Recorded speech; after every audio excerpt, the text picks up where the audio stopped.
Fala galera do Caminho Sete Lagoas, estamos aqui mais uma vez para gravar um vídeo muito especial para vocês. De novo no nosso formato ping-pong.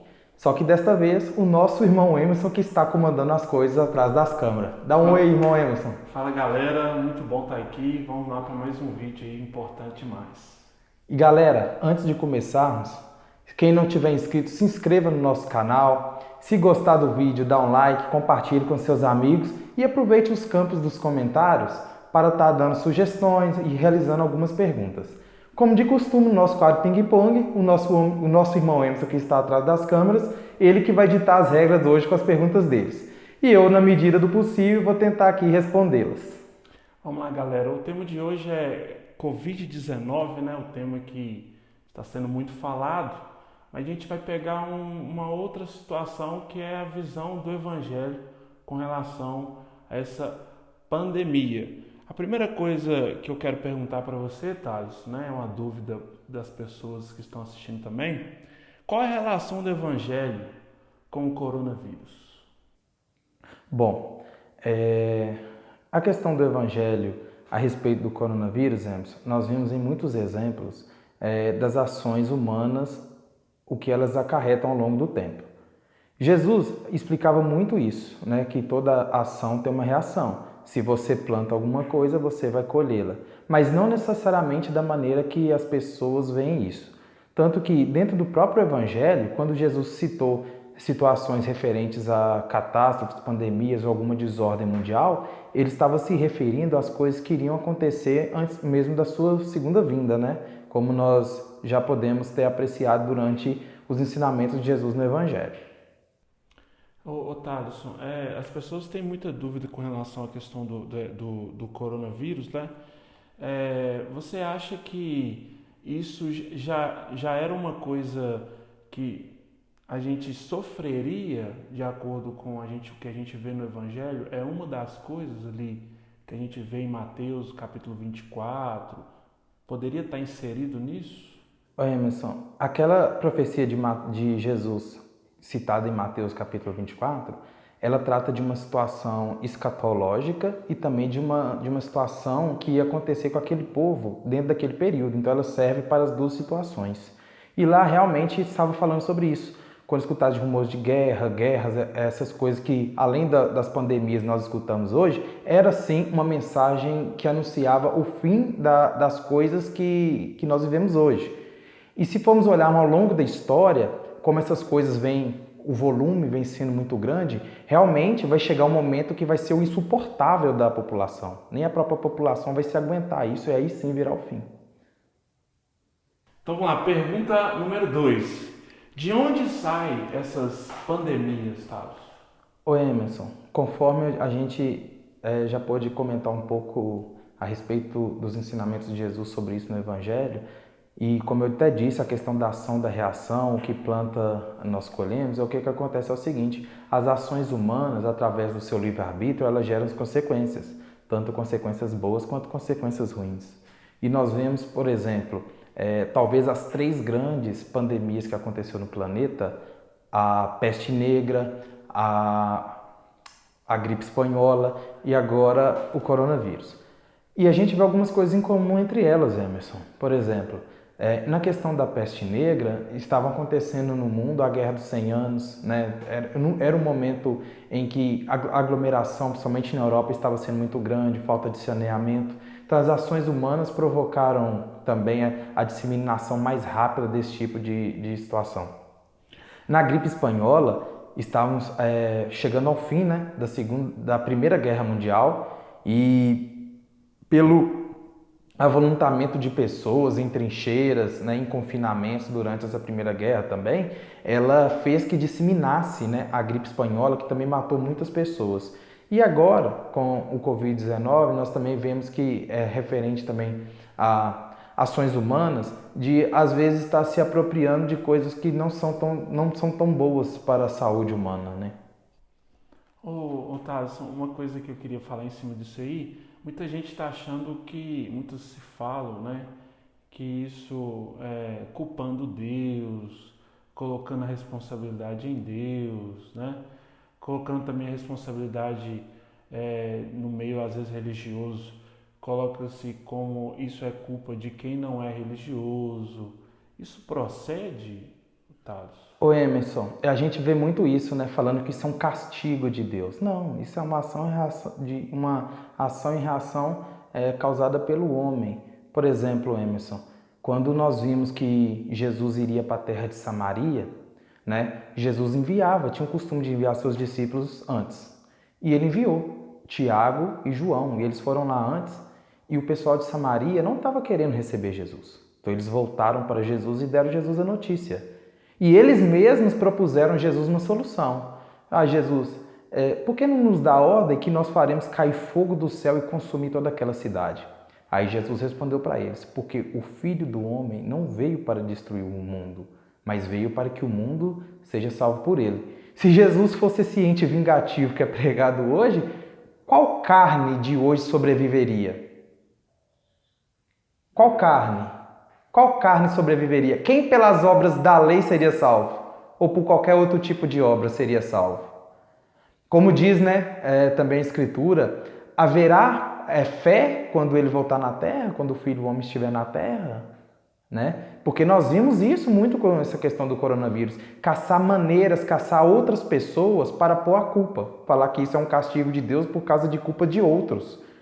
Fazendo exatamente o que era feito na época de Jesus, caçando um público específico para culpar a respeito de todas as coisas ruins que aconteciam. Um grande exemplo disso é que quando eles chegaram perto de Jesus e perguntaram, Senhor, o que fez esse homem, um homem que era cego e mudo? O que ele fez ou os pais deles fizeram que ele nasceu desta maneira? E Jesus disse nada. Porque aquele povo já tinha mentalidade que toda a ação era causada por causa de castigo de Deus. E não era. Jesus falou que ele era daquela maneira para que nele se manifestasse as glórias de Deus. Do mesmo modo com essa situação que nós estamos vendo, está aflorando em muitas pessoas um espírito de solidariedade, um espírito de bondade, é isso que tem que aflorar nas pessoas. Porque mesmo nessa resposta, né, que a natureza tem dado às coisas humanas, nós temos que nos aflorar aquilo para que em nós se manifeste as glórias, as coisas boas que Deus fez para a gente, como o espírito de amor, o espírito de solidariedade, o espírito de compaixão. Otávio, muita gente tem falado também que isso que está acontecendo, né, a pandemia, é uma reação do certo tipo de afronta que o carnaval proporcionou ao longo dos anos, né? Algumas exposições de arte que, de certa forma, alguns religiosos se sentiram atingidos, né? Isso realmente aconteceu por causa disso, por causa do carnaval. Isso é muito falado. Aconteceu por causa disso? A resposta é muito simples. Às vezes, ou na maioria das vezes, as pessoas não conhecem ainda a personalidade de Cristo. Por que eu digo isso? Porque Cristo disse a seguinte frase: Pedro, guarda a espada, porque quem com a espada fere, com a espada será ferida. Quando o mal golpeou Jesus e Pedro foi tomar as dores de Jesus. E hoje nós vimos muitas pessoas querendo tomar as dores de Jesus, se sentindo os representantes de Deus aqui na terra. Ou será que Jesus, ou será que o próprio Deus não tem a sua própria capacidade de estar exercendo a sua justiça? O que acontece é que as pessoas tomam essas dores, destilando os próprios sentimentos delas, usando Jesus e Deus como álibis para exercerem as suas maldades, que são justiças em forma de vingança. Esse é o grande problema da sociedade, tanto na época de Jesus quanto agora. A quarta pergunta, Thales, muita gente fica perguntando, né, por que isso está acontecendo, né? Onde está Deus numa situação dessa?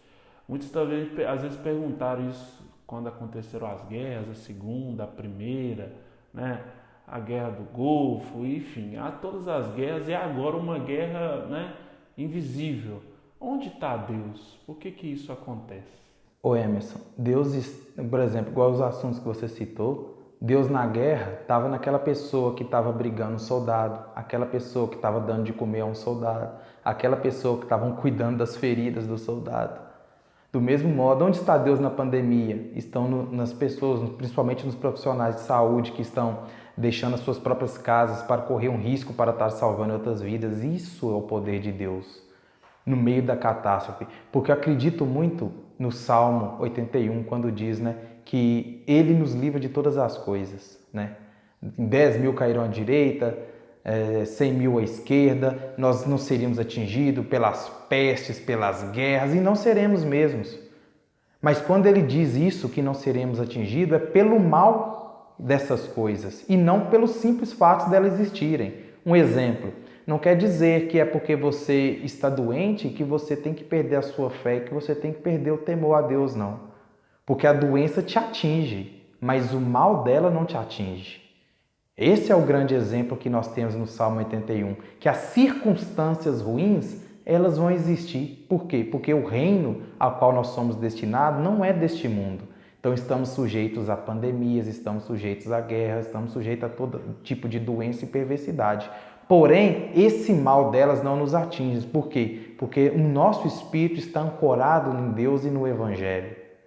Otávio, isso também é uma coisa a ser observada que geralmente as pessoas só tentam colocar Deus na situação quando é algo ruim, né? Sim. Tipo assim, Deus é muito discreto, né? Se não tivesse aquelas câmeras, né, em alta definição, a gente não veria como uma flor brota, como uma semente dá seu fruto, a árvore dá seu fruto. Então, se a gente não tivesse aquelas câmeras de alta resolução, os passarinhos que não trabalham, né, mas têm o alimento. Então, às vezes as pessoas só olham quando tem uma situação que não é boa e perguntam, onde está Deus? Mas quando está tudo bem? E um grande exemplo disso é até a questão do jejum, né? Quando ele fala, quando vocês estão alegres, quando vocês comem, enchem a barriga, não é para vocês? E quando vocês ficam sem comer, vocês dizem que é para mim, né? E Deus está o tempo todo em tudo. É porque nós, seres humanos, enxergamos circunstâncias. Nós enxergamos circunstâncias boas, nós enxergamos circunstâncias ruins. Mas Deus está presente em todas. Por isso que eu digo que até mesmo nas circunstâncias ruins, se você estiver ancorado em Deus, o mal não te atinge. Porque o máximo que uma doença pode fazer, uma pandemia pode fazer, é te matar seu corpo. Mas o seu espírito com ele não irá morrer nunca. Se a morte, né, Thales? Se a morte fosse algo realmente que nos tirasse algo, todos os apóstolos teriam realmente nenhum galardão, né? Sim. Porque todos morreram. Sim. De maneiras terríveis, né? A maioria deles assassinados, né? Com certeza. A questão também é que Deus age de forma discreta também, né, Thales? O pessoal tá vendo às vezes a pandemia, mas como você falou, tá no enfermeiro, tá nos que estão cuidando, né, de todas as formas. Então, a gente tem que esse olhar, tem que melhorar esse olhar também, né? Sim. Otávio, essa quinta pergunta. Como devemos nos comportar em meio a essa pandemia? No meio dessa pandemia, nós temos que nos comportar da maneira que o Evangelho nos ensina a nos comportar em qualquer tipo de circunstância. É estarmos arraigados em amor, né? De nós estarmos produzindo frutos em meio à desolação.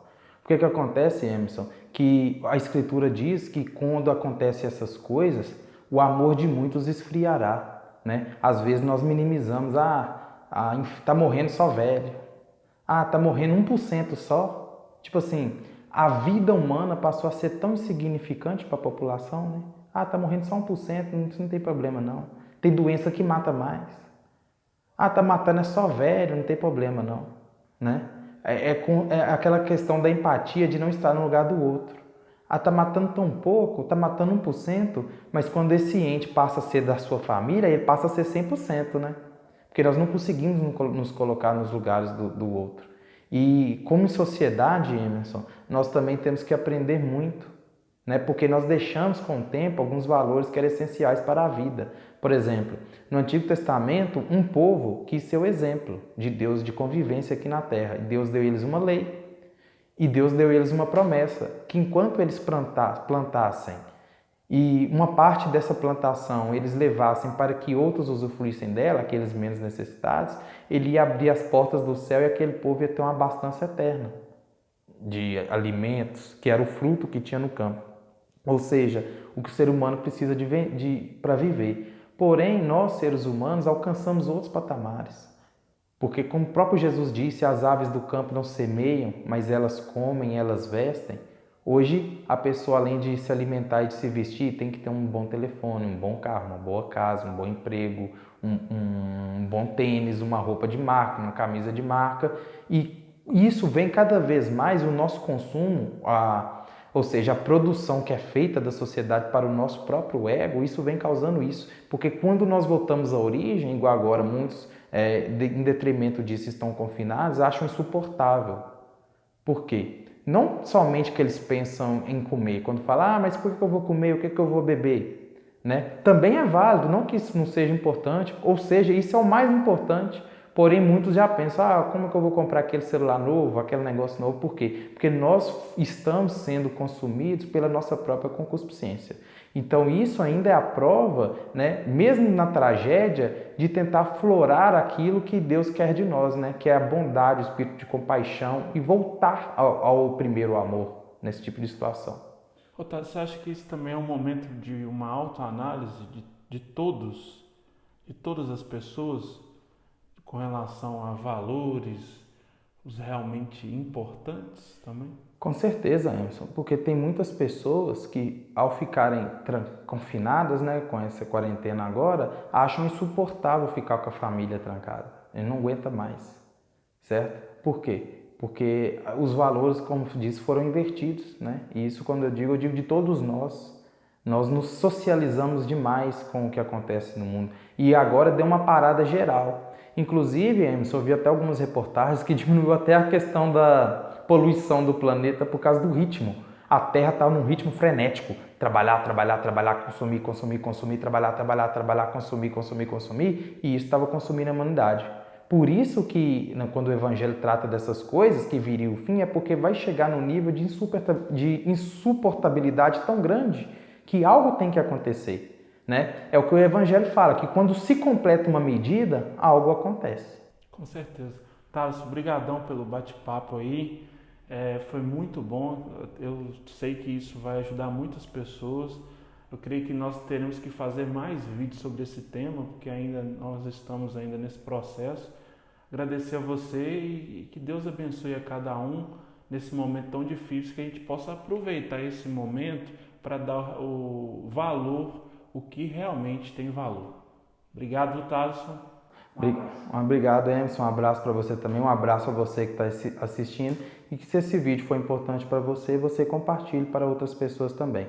Lembrando sempre de tomar os cuidados que são necessários nesse tempo de pandemia, né? E que não deixemos que essas coisas nos esfriem, mas que possamos de alguma maneira encontrar amor no meio da desolação. É isso que eu falo para vocês. Um abraço e todos fiquem com Deus.